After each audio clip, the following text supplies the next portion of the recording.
नमस्कार मित्रांनो, कसे आहात? या ठिकाणी आता आपल्या बी ए भाग 3च्या मराठी अभ्यासक्रमातील काही गोष्टीवर आपण मागच्या 2-3-4 तासामध्ये चर्चा केली. आणि ही चर्चा खरं तर तुम्हाला तुमच्या स्वतःच्या अभ्यासाच्या दृष्टीनं अत्यंत महत्त्वाची होती असं मी मानतो. अनेक प्रकारे काही गोष्टी ज्यावेळेला आपण समजून घेतो त्यावेळेला त्या गोष्टी अ, आपल्या ज्ञानामध्ये भर टाकणाऱ्या असतात. कारण प्रत्येकाला आपल्या स्वतःच्या अ, ज्ञानाविषयी किंवा स्वतःच्या काही गोष्टी समजून स्वतः घेण्याविषयी नेहमी सातत्यानं उत्सुकता त्याच्या मनात निर्माण झालेली असते. आणि मग हा एखादा विचार ज्यावेळेला आपण समजून घेतो, आपल्या कानावरून एखादा विचार ज्यावेळेला जातो, काही गोष्टी ज्यावेळेला आपल्या अंतःकरणापर्यंत पोहोचतात, त्यावेळी आपल्याला बऱ्याच गोष्टी माहिती होतात. कारण अनुभव हा किंवा श्रवण ही गोष्ट, वाचन ही गोष्ट अत्यंत महत्त्वाची ठरते. आपण एखादी गोष्ट ज्यावेळेला एखाद्या आपल्याजवळ असणाऱ्या मोबाईलवरती सुद्धा ज्यावेळेला वाचतो आणि ऐकतो, त्यावेळेला साहजिकच आपल्या मनामध्ये काही गोष्टींच्या संवेदना जागृत झालेल्या असतात किंवा काही गोष्टींची माहिती आपल्याला झालेली असते. कारण आपलं जसं अनुभव आपला वाढत जातो, काही गोष्टी आपल्याला जशा माहीत होतात, त्या माहीत झालेल्या गोष्टी आपल्याला पुढच्या जीवनाच्या वाटचालीसाठी निश्चितपणे उपयोगी ठरत असतात. आणि असंच या गोष्टी आहेत. आता मराठी भाषेचा अभ्यास करताना आपण पेपर क्रमांक 8च्या बाबतीमध्ये थोडंसं 2-3 पिरियडला मी काही प्रकरणातले काही मुद्दे तुमच्यासमोर ठेवले किंवा प्रकरणं कोणती आहेत हेही सुरुवातीला ठेवलं. कारण जीवनामध्ये या भाषेच्या बाबतीमध्ये ज्यावेळेला माणूस विचार करायला लागतो किंवा भाषा कशी आहे हे ज्यावेळेला अत्यंत प्रामाणिकपणे ज्यावेळेला समजून घ्यायला लागतो, त्यावेळेला भाषेच्या वेगवेगळ्या भावछटा, भाषेच्या वेगवेगळ्या जाणीवा किंवा भाषेतल्या वेगवेगळ्या गमती-जमती, भाषेमध्ये होणारा सातत्यानं बदल, या सगळ्या गोष्टी फार प्रभावीरित्या आपण स्वीकारतो आहोत. आणि म्हणून मी प्रथमतः या गोष्टीचं तुम्हाला या निमित्तानं स्वागत करतो. तर आता आपण या अंगानं तुमचं स्वागत आपण या निमित्तानं केलेलंच आहे. आता पुढचा मुद्दा जो आहे तो आपण एका अर्थानं समजून घ्यावयाचा आहे. एक 3 गोष्टी किंवा 3 मुद्दे या तासाला आपण साधारणपणे बघायला काही हरकत नाही की ते भाषेच्या संदर्भातलेच आहेत. आता कसं आहे, भाषा आणि समाज असा जर आपण विचार केला तर प्रत्येक माणसाला आपला स्वतःचा म्हणजे व्यवहार विनिमय करण्यासाठी म्हणा, उदरनिर्वाह करण्यासाठी किंवा कोणतीही गोष्ट पार पाडण्यासाठी त्याला त्याच्या स्वतःच्या आयुष्यामध्ये भाषा किती महत्त्वाची आहे, हे मागच्या वेळेला मी तुम्हाला सांगितलेलं आहे की भाषा असल्याशिवाय माणसाचा व्यवहार विनिमय पूर्ण होऊ शकत नाही. कारण बोलणारा जो आहे तो वक्ता आणि ऐकणारा श्रोता, या दोघांच्या मधलं खरं प्रभावी जर माध्यम कोणतं असेल तर भाषा आहे. बऱ्याच वेळेला आपल्याकडं भरपूर सुखसोयी असतात, साधनं असतात, इतर अनेक गोष्टी असतात. पण आपण भाषेचा वापर जर नाही केला, तर व्यवहार विनिमय होत नाही. म्हणजे तुमच्याकडे पैसे आहेत, पण तुम्ही दुसऱ्याला ते द्यायचे आहेत. तुम्ही काहीच नाही बोलला, तर ते पैसे द्यायचे आहेत, घ्यायचे आहेत, काय कसं कळणार? कारण तिथं भाषा आहेत. म्हणजे प्रत्येक गोष्टीसाठी दुवा साधण्याचं काम ही भाषा करत असते. त्यामुळं भाषेचं एक वेगळेपण जे आहे, ते त्याचा विचार. आता हे साधं फक्त बघायचं आहे आपल्याला. म्हणजे आता तुम्ही वर्षभर अभ्यास करता करता ह्या तुम्हाला व्यवहारात असणाऱ्या काही गोष्टी ज्या माहीत नाहीत तेवढ्याच आम्ही परिचय करून देणार आहे. आणि त्याच्यातून तुम्हाला मग भाषेचा सगळ्या या वैशिष्ट्य हे आणि ही तुम्हाला माहीत असणारी, समजणारी, आकलन होणारी ही सगळी वैशिष्ट्ये आहेत. भाषा आणि समाज यांचं किती जवळचं नातं आहे हो. म्हणजे एका व्यक्तीला त्याच्या स्वतःच्या आयुष्यामध्ये जीवन जगण्यासाठी भाषा जेवढी गरजेची आहे, तेवढी इतरांची संवाद साधण्याशी त्याला गरजेचे आहेच. पण ही भाषा एकाच्या मालकीची आहे का? म्हणजे मी स्वतः जर असा दावा केला, ही भाषा माझी आहे, तर ती होऊ शकत नाही. कारण भाषा समाजाच्या मालकीची आहे. त्यामुळे समाज आणि भाषा यांचं दोघांचं फार जवळचं नातं आहे. समाजामध्ये बघा वेगवेगळ्या प्रकारच्या संस्था असतात. आपण बँकेमध्ये जातो, बँकसुद्धा एक संस्था आहे. सहकारी सोसायटी एक संस्था आहे. एखादं मंडळ असेल, ते सुद्धा एक संस्था असल्यासारखे आहे. म्हणजे ते 4 लोक एकत्रित येऊन, अनेक लोक एकत्रित येऊन ज्यावेळेला एखादी सामाजिक संस्था स्थापन करतात आणि ती सामाजिक संस्था त्या समाजातल्या प्रत्येक घटकांच्या हितासाठी जशी उपयोगी पडते, तशा पद्धतीनं भाषासुद्धा एक सामाजिक संस्था आहे. कारण ती समाजाच्या मालकीची आहे. जगातली प्रत्येक भाषा ही एका व्यक्तीची नाही, तर ती अनेक व्यक्तींच्या मालकीची असू शकते.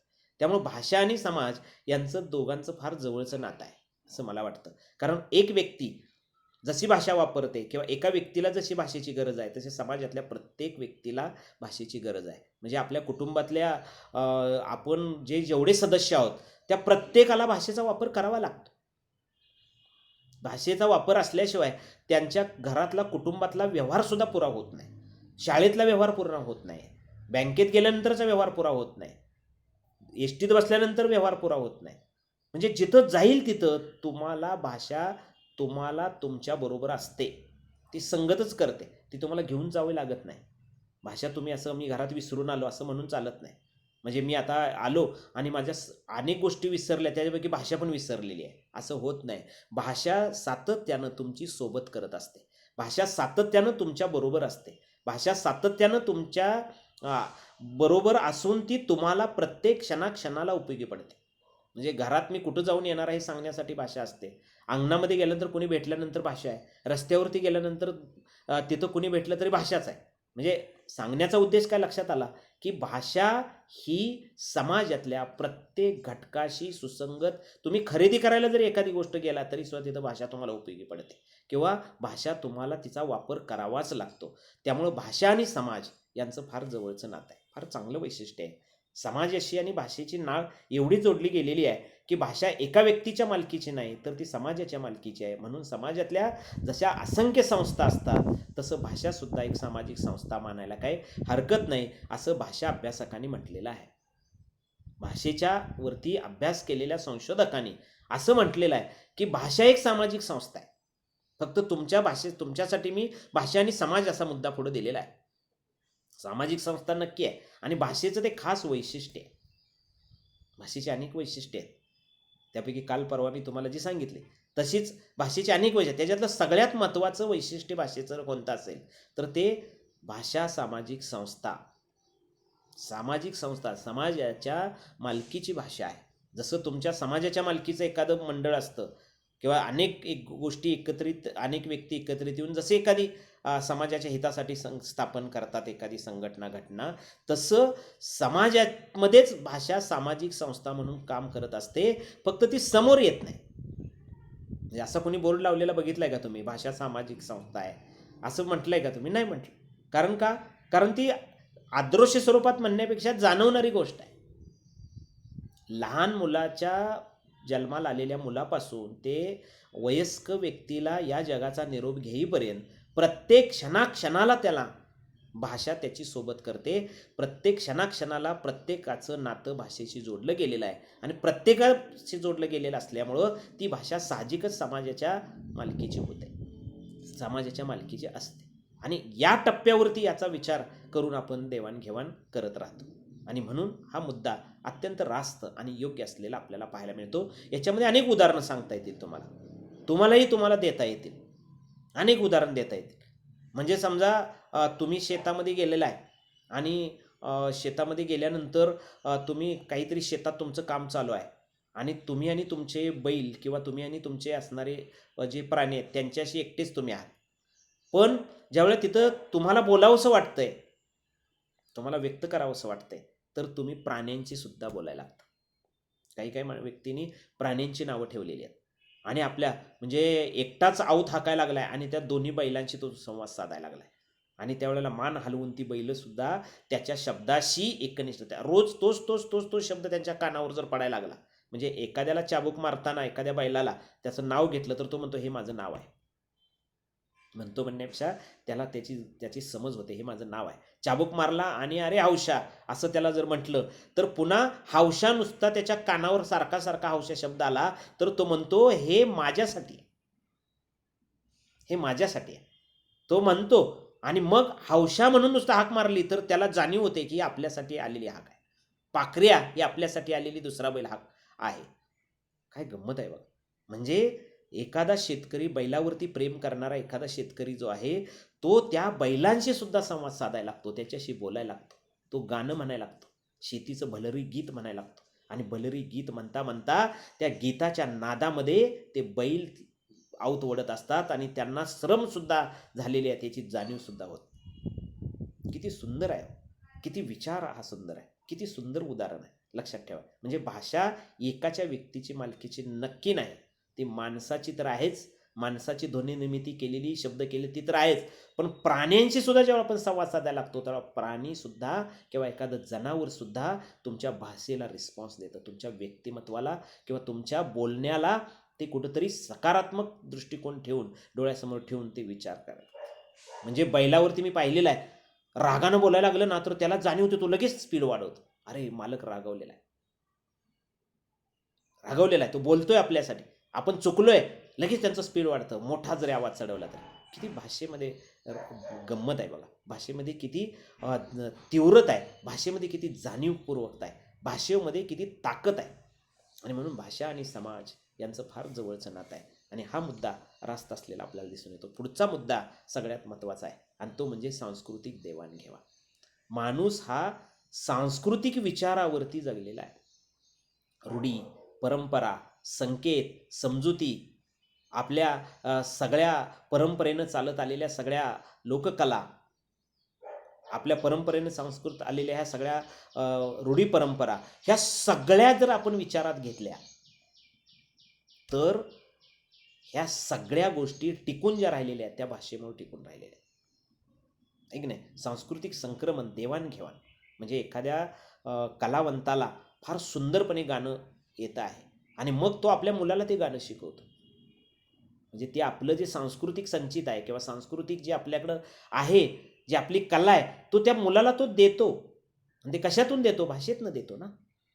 म्हणजे त्यांना येणारं गाणं, त्याचे जे गीत आहे ते शब्दातनं, ते शब्द, ते गीत त्याला तो शिकवतो मुलाला. आणि मग ती देवाण, तो मुलगा नंतर मोठा झाला की त्याच्या पुढच्या पिढीला शिकवतो, त्याच्या पुढच्या.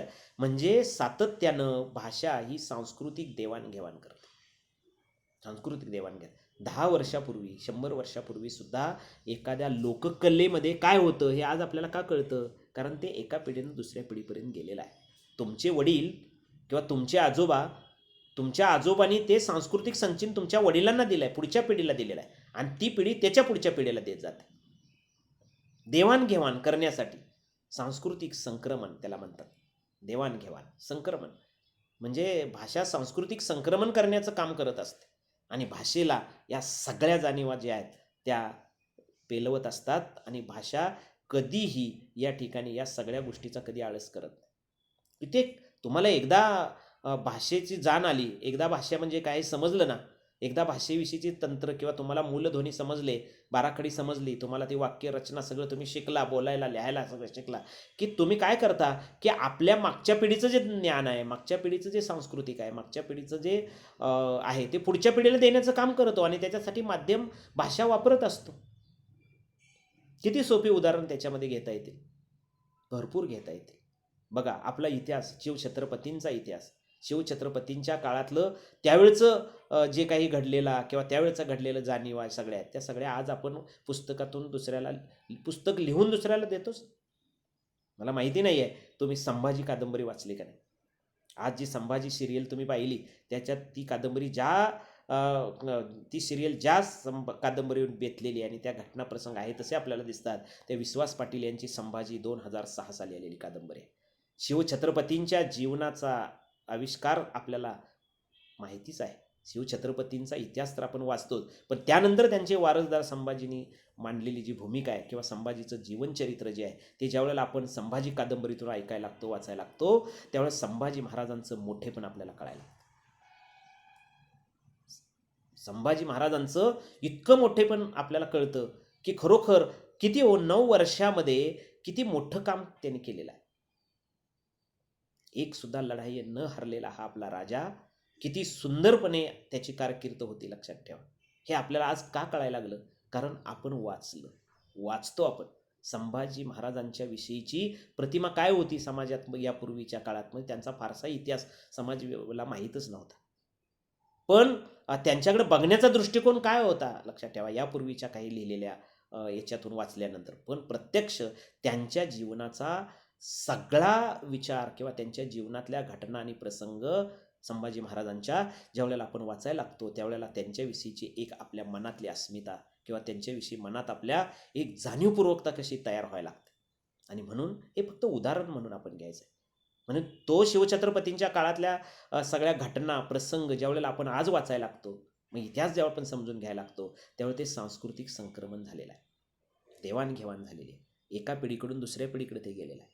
एका पिढीतून दुसऱ्या पिढीपर्यंत ते सगळं पोचलेलं आहे. आणि म्हणून सांस्कृतिक देवाणघेवाण करण्याचं काम भाषा फार सुंदर पद्धतीनं करते. आपल्या इतिहासावरच्या सगळ्या कथा, कादंबऱ्या, ऐतिहासिक कथा, कादंबऱ्या, तिथल्या घटना, प्रसंग आपण वाचून तर समजून घेतोच, पण त्या काळातला एखादी लावणी, त्या काळातला एखादा पोवाडा, त्या काळातली एखादी कविता ही सुद्धा आजपर्यंत टिकून आहे. कारण तिचं सांस्कृतिक संक्रमण झालेलं आहे, तिची देवाणघेवाण झालेली आहे. डायरेक्ट असं येत नाही आहे. मध्ये आधी म्हणजे आज असणारं जे काही एखादं गाणं आहे किंवा आज असणारं एखादं शिवाजी महाराजांच्या काळातला एखादा लावणी आहे किंवा पोवाडा आहे, त्यावेळच्या शाहिरांनी सातापाने लिहिलेली लावणी शिवाजी महाराजांच्या काळातली जी आहे ती आज वाचायला लागतो आपण, त्यावेळी त्या मधल्या टप्प्यात ती आलेली आहे आपल्यापर्यंत, डायरेक्ट तिथून इथं आलेली नाही आहे. मध्ये ती शाहिरांच्या माध्यमातून किंवा कुठेतरी लिखित होतं त्या माध्यमातून कुणीतरी त्याचं ते टिकवून ठेवण्याचं काम केलेलं आहे. त्यामुळं भाषा ही सांस्कृतिक संक्रमण करते, देवाणघेवाण करण्याचं काम फार प्रभावीरित्या करत असते. आणि हे भाषेचं खास वैशिष्ट्य आहे. मी आपल्याला फक्त मराठी तर बोलतोय असं नाही, जगातल्या कोणत्याही भाषेच्या बाबतीमध्ये मी बोलायला लागलेलो. भाषा सगळी ही म्हणजे देवाणघेवाण करतेच, आणि करणं हे तिचं काम आहे म्हणण्यापेक्षा व्यक्ती ती देवाणघेवाण करण्यासाठी भाषा हेच माध्यम तिने स्वीकारलेलं आहे.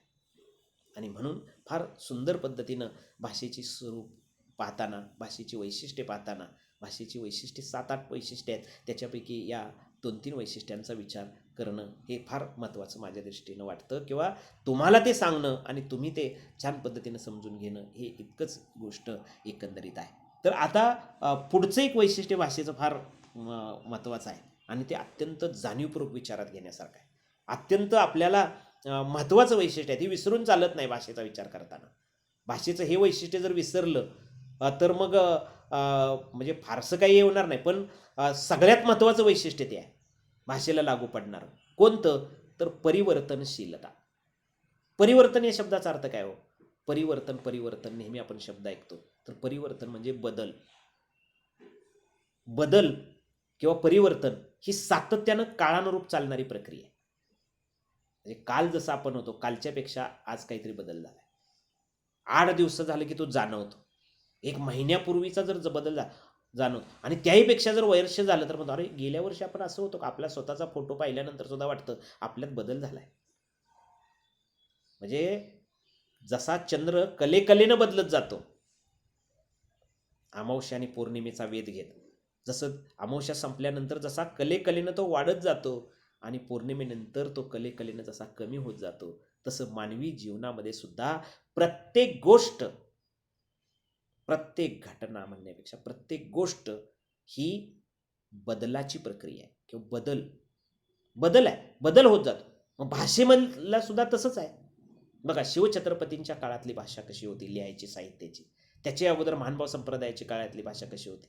आता महानुभाव संप्रदायाच्या काळातला लीळाचरित्र गद्य ग्रंथ वाचला तर आपल्याला तो वाचताना काय वाटायला लागतं, अरे हे काही मराठी आहे का नाही का वेगळं, असं जे आकलन लवकर होत नाही. पण सरावानं वाचलं की होतं ते. पण आत्ताची एखादी कथा वाचायला लागलो तर त्यावेळचं गद्य आणि आत्ताचं गद्य याच्यात फरक आहे. त्याच्यासाठी मध्ये 600, 700, 800 वर्षाचा काळ गेला. म्हणजे बदल, भाषेमध्ये बदल होतो.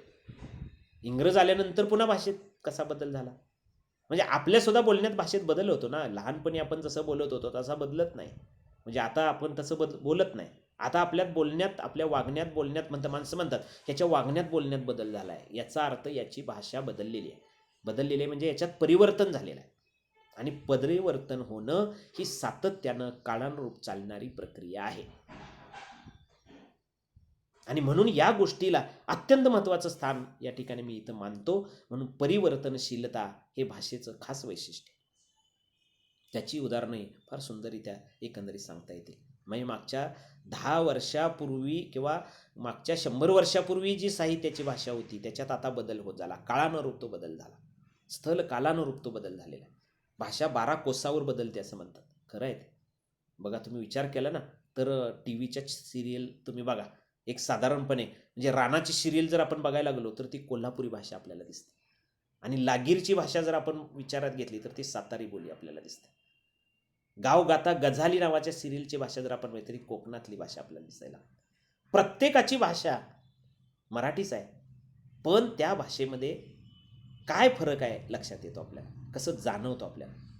गंमत आहे, भाषेत किती आहे, 12 कोसावर भाषा खरोखर बदलते असं म्हणतात आणि ती जाणीवपूर्वक आपल्याला दिसायला लागते. कोल्हापूरची भाषा बोलायला लागलो ना तर आपण एखादा मोबाईलवर आलेला व्हिडिओ बघायला लागलो तर ती भाषा हेल देऊन एकेरी अर्थानं, म्हणजे कोल्हापूरच्या परिसरात स्त्रियासुद्धा मी आलो गेलो असं म्हणतात. आले गेले नाही, आलो मी येतो की, म्हणजे ह्या एकेरी सोल. काही वेळेला भाषेला आपण कर्नाटकशी जवळ असल्यामुळं, कन्नड भाषेशी निगडीत असल्यामुळं आपल्या मराठीमध्ये कन्नड शब्द जास्त इथं सांगली, सातारा, सांगली आणि कोल्हापूर जिल्ह्यात दिसतात. किती जर आहे हे अण्णा, आप्पा, अक्का हे शब्द कानडी आहेत. कर्नाटकमध्ये मोठ्या बहिणीला अक्का म्हणतात आणि ते अक्का असाच शब्द इकडं आला. अण्णा, आप्पा हे कानडी शब्द आहेत आणि ते इकडं आले. म्हणजे प्रत्येक भाषेत हे म्हणजे म्हणतो आपण की शेजारी आहे म्हणून वाण आणि गुण लागला, तसं शेजाऱ्याचा जसा वाण गुण लागतो तसं आपल्या शेजारी जी भाषा आहे, आपल्या शेजारी जी आहे, म्हणजे इकडं कर्नाटक जवळ असल्यामुळं तुम्ही मिरज सांगलीच्या परिसरात गेला तर कानडी शब्द जास्त दिसतात आणि आपल्याकडेही दिसतात. तुम्ही नाशिक जिल्ह्यात गेला तर गुजराती शब्द तुम्हाला जास्त दिसतील. मराठवाड्यामध्ये जास्त गेला तर तिथं मुस्लिमांच्या आधिपत्याखाली तो भाग बरेच वर्ष असल्यामुळं तिथले शब्द तुम्हाला हिंदी जास्त दिसतील, हिंदी शब्द जास्त दिसतील. नाही असं हे आहे, हे घडतंय आणि ह्याचा विचार करणं हे महत्त्वाचं. बघा तुम्ही की अलीकडच्या काळामध्ये एक साधा गोष्ट आहे, तुम्हाला माहिती आहे सहासनी रिक्षा माहिती आहे? सहासनी रिक्षा म्हणजे आपण त्याला टमटम, डमडम, डुगडुग असे नाव आहेत त्याला. तेवढ्या टप्प्यावर 12 कोसावर कसे आहेत बघा. आपण म्हणतो की टमटममध्ये मी बसून जाणार आहे, टमटम त्याचं नाव आहे का? नाही आहे. प्रवासी वाहतुकीसाठी, आपल्या वडापसाठी, वडाप तर शब्द कसा तयार झाला असेल याचा शोध आपण खरं तर पुढच्या एखाद्या तासाला घेऊ. वडाप का वडाप? अहो तो शब्द होता का? पूर्वी नव्हता, अलीकडे 10-20 वर्षात आला. पण ज्यावेळेला वडापच्या वाहतुकीसाठी ज्यावेळेला रिक्षा मोठी वाजत जाते त्याच्यावरून त्याचा शब्द आहे. तुम्ही इकडं सेनोली स्टेशनच्या पुढं कराडकडे गेला तर तिथं त्याला डुगडुग म्हणतात. डुगडुग एखादा म्हणजे चला डुगडुगमधनं बसून मी जाणार आहे. पाहुणेला विचारतात कसं जाणार तुम्ही, ते म्हणतात मला डुगडुग एखादं गावलं तर बघू. मला आश्चर्य वाटलं डुगडुग म्हणजे काय, तर ते म्हणतात ती वडापमधनं रिक्षा, त्याला डुगडुग. आपल्याकडे टमटम म्हणतो.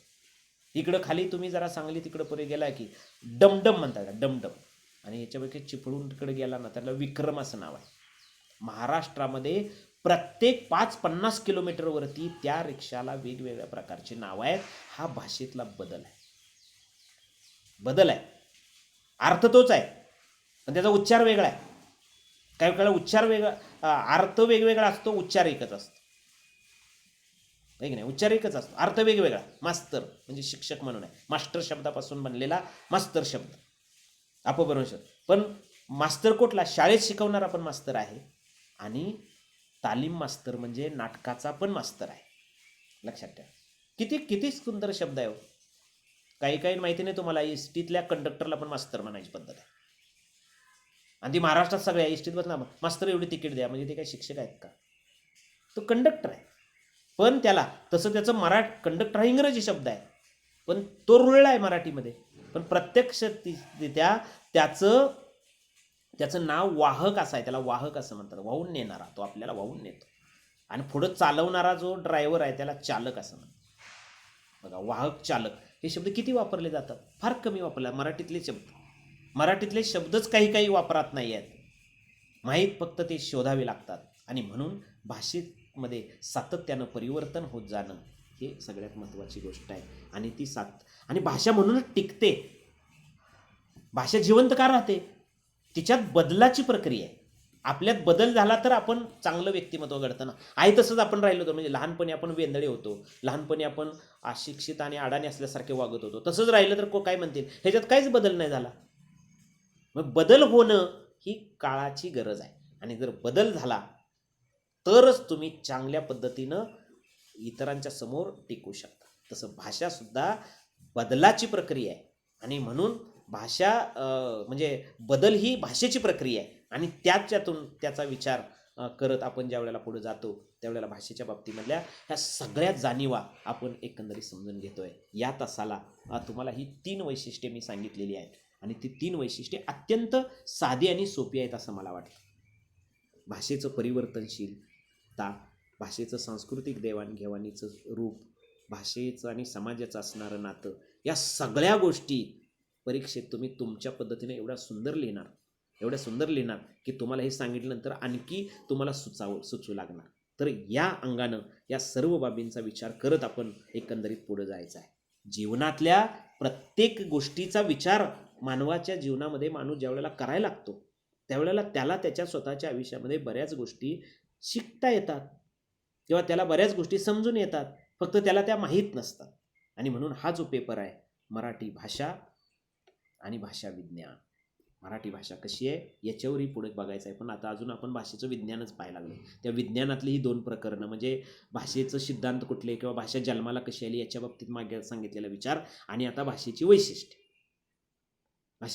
बघायला लागलो. भाषेची व्याख्या पण सांगता येईल. जशी लोकशाहीची व्याख्या आहे तसं भाषेची पण व्याख्या आहे. त्यानंतर त्या कुणी सांगितलं एक दोघं ह्यानी, किंवा भाषेचं स्वरूप पण चांगलं आहे. भाषेचं स्वरूप काय आहे? भाषा समाज व्यवहाराचं साधन आहे. स्वरूप म्हणजे भाषेचं हेच मुद्दे, समाज व्यवहाराचं साधन भाषेचं आहे. भाषा काय ध्वनी आहे. भाषेला आपल्याकडं मानवी निर्मित भाषेला ध्वनी माध्यम आहे. ध्वनी म्हणजे उच्चार. पण याच्या अगोदर ही आता सुधारित भाषा आहे. ज्या भाषेला ध्वनी आहे किंवा क ला उच्चार आहे, क आता मी जे म्हणतोय, ब जे म्हणतोय त्याचा उच्चार आहे, हे ध्वनी आहे. तो ध्वनी नव्हता, शब्दच नव्हता, त्यावेळी मूक भाषा होती. फक्त त्याचा अवयवांचा वापर केला जात होता. अवयवाच्या भाषेच्या पुढची भाषा चिन्हांची भाषा आली. अजून सुद्धा चिन्हांची भाषा वापरली जाते. म्हणजे भाषेत 3 पद्धती आहेत. काय? हावभावाची भाषा, चिन्हांची भाषा आणि ध्वनी निर्मित भाषा, किंवा ही जी ध्वनी तयार केलेली ही जी भाषा, ध्वनी माध्यम भाषेमध्ये आहे त्याची भाषा. चिन्हांची भाषा आहे ना, बघा रेल्वेचं इंजिन ज्या वेळेला त्या ह्याच्यामध्ये प्लॅटफॉर्मवर यायचं असतं त्यावेळेला तिथं काय तर त्याला बावटा असा दाखवला जातो किंवा लाल डेंजर दाखवला जातो. ते चिन्ह आहे. ते चिन्ह आहे, भौगोलिक चिन्ह. तुम्ही ड्रायव्हिंग लायसन काढायला गेला की भौगोलिक चिन्ह तुम्हाला विचारतात. ती भौगोलिक चिन्ह माहीत असावी लागतात आणि त्याचा अभ्यास करून ती पाठ करावे लागतात. म्हणजे समजा पुढं शाळा धावणाऱ्या पोराचं चित्र त्या रस्त्याच्या कडेला दाखवलेलं असतं एका पाठीवर. काय तर शाळा आहे, पुढं पूल आहे, रस्ता वळतोय. तर या अनेक गोष्टी आहेत. चिन्हांची भाषा. चिन्ह असे हात केले ना विजयाचं प्रतीक, असं हात केलं ना मला काहीतरी सांगायचं, असं हात आपण केलं ना त्याला काहीतरी बोलायचं आहे, असा हात केला ना काहीतरी त्याला व्यक्त करायचं आहे. म्हणजे ही चिन्हांची भाषा. चिन्ह तर चिन्हाच्या पुढची ही भाषा आहे की जिच्यात ही सगळी वैशिष्ट्ये आपण एकंदरीत बघितलेली आहेत. अजून भरपूर गोष्टी या टप्प्यावरती एकंदरीत सांगता येतील. पुढच्या टप्प्यालाही आपण आता आपला जो 11वा पेपर आहे त्याच्यावरही मला 2 तास 3 तास घ्यायचे आहेत. तो तर पेपर फारच इंटरेस्टेड आहे. तर त्याच्यातनं हे सांगता येतील. तर तुम्ही शांत चित्तानं खरोखर ऐकलेला आहात. सुरक्षित राहा आणि ऐका आणि पुढच्या जीवनाचा विचार करण्यासाठी परत तयार राहा. धन्यवाद.